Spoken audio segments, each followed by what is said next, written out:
இலங்கையின் பேரரசன் ராவணன் ஒரு மிகப்பெரிய சிவபக்தன். அவன் எப்போதும் சிவவை நினைத்து வாழ்ந்தான். ஒரு நாள் ராவணன் தனது புஷ்பக விமானத்தில் பயணம் செய்து கொண்டிருந்தான். அப்போது அவன் வந்தடைந்தது கைலாசமலை. அங்கு சிவபெருமான் மற்றும் பார்வதி தங்கியிருந்தனர். கைலாசத்தை கடக்க முயன்ற ராவணனை நந்தி தடுத்தார். இது சிவபெருமானின் திருவிடம், இங்கே அனுமதியில்லாமல் செல்ல முடியாது என்றார். நந்தியின் வார்த்தையை கேட்ட ராவணன் கோபத்தில் சிரித்தான்.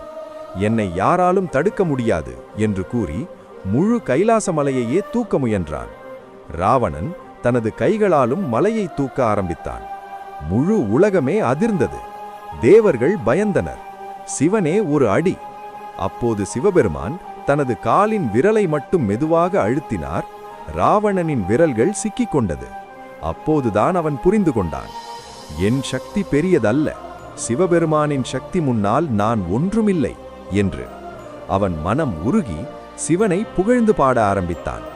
அதுவே புகழ்பெற்ற சிவ தாண்டவ ஸ்தோத்திரம். அவன் உண்மையான பக்தியை பார்த்த சிவன் அவனை மன்னித்து விடுவித்தார். அகந்தை கொண்டு தெய்வத்தை சோதித்தால் வீழ்ச்சி உறுதி.